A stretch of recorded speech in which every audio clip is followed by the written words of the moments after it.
একটা স্টাডিতে দেখা গিয়েছে 85% মানুষ প্রচণ্ড মাত্রায় লো সেলফ স্টিমে ভুগছে এবং এই যে লো সেলফ স্টিম তারা ক্যারি করছে এর পেছনে অনেকগুলো কারণ থাকলেও কয়েকটা কমন কারণ রয়েছে সবারই লো সেলফ স্টিম ক্যারি করার পেছনে।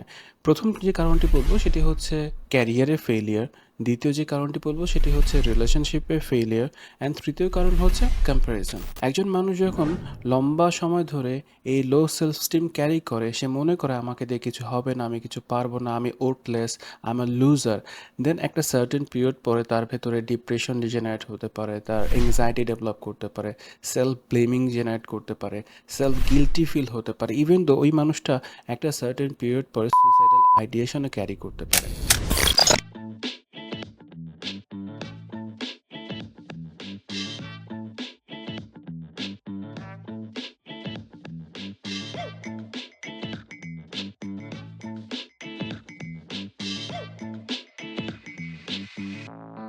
একটা ছোট্ট এক্সাম্পল দিই বোঝানোর সুবিধার্থে।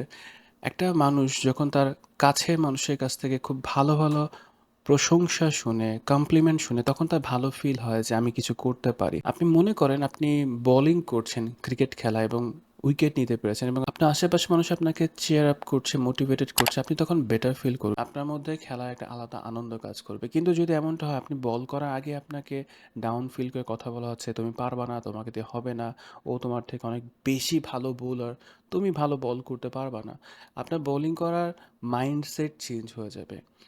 এখন আপনি সবসময় অন্যের কাছ থেকে ভালো ভালো প্রশংসা পাবেন এমনটা আশা করাটা বোকামি। কারণ আমাদের আশেপাশে সব মানুষ আমাদেরকে নিয়ে প্রশংসা করবে না। কেউ কেউ জেলাস ফিল করবে, কেউ কেউ ঈর্ষান্বিত হয়ে আপনার ক্ষতি চাইবে, তাদের কাছে ভালো লাগবে না আপনার সাকসেস, তারা আপনাকে নিয়ে ব্যাকবাইটিং করতে পারে, অনেক রকমের খারাপ কথা বলতে পারে। তার মানে কি এই যে আপনি আপনার সেলফ স্টিম হারিয়ে ফেলবেন, আপনার ভেতরে যে কনফিডেন্টটা আছে সেটাকে আপনি হারিয়ে ফেলবেন? অবশ্যই না। আপনাকে যেটা আসলে করতে হবে, নিজের সম্পর্কে জানতে হবে, নিজেকে ভালোবাসতে হবে। সেলফ লাভ প্রয়োজন আছে সেলফ স্টিম ডেভেলপ করার জন্য। সেলফ লাভ মানে এমন না যে আপনি আপনার সব ভুলগুলোকে মনে করবেন যে আমি যা করছি করছি, এতে কোনো সমস্যা নেই, আমি যা ইচ্ছে তাই করব। It doesn't mean self love. Self love means আপনার ভেতরে কিছু ফ্লজ আছে, কিছু গুড কোয়ালিটিস আছে, আপনি সেগুলো জানেন এবং সেগুলো নিয়ে কাজ করছেন। মনে করেন আপনি আপনার এন্টায়ার লাইফে আজকে দিন অবধি ভালো কাজ করেছেন, অন্যের জন্য ভালো কাজ করেছেন। আপনার কী কী গুড কোয়ালিটিস আছে, আপনার কী কী অ্যাচিভমেন্ট আছে সেগুলো একটু লিখে রাখেন। অ্যান্ড কোথায় কোথায় আপনার ফ্লজ আছে, কোথায় আপনার ইমপ্রুভ করার জায়গা আছে সেটাও লিখে রাখেন। প্রতিদিন একবার হলেও নিজেকে নিজে বলেন বা পড়েন যে আমার এই গুড কোয়ালিটিস আছে, আমার এই অ্যাচিভমেন্ট আছে, আমি এই ভালো কাজগুলো করেছি। আমি কখনোই বলছি না যে আপনি সেলফ অবসেস হয়ে যাচ্ছেন যে আপনার সবই ভালো সবই ভালো, ডেফিনেটলি না। একটা মানুষের ভালো দিকও আছে, খারাপ দিকও আছে। আপনি আপনার নিজের দুটো দিকই দেখার চেষ্টা করেন এবং কাগজে লিখে সেটা দেখার চেষ্টা করেন, নট চিন্তা জগতে যে আমি চিন্তা করব যে আমি ভালো আমি ভালো, এমনটা না।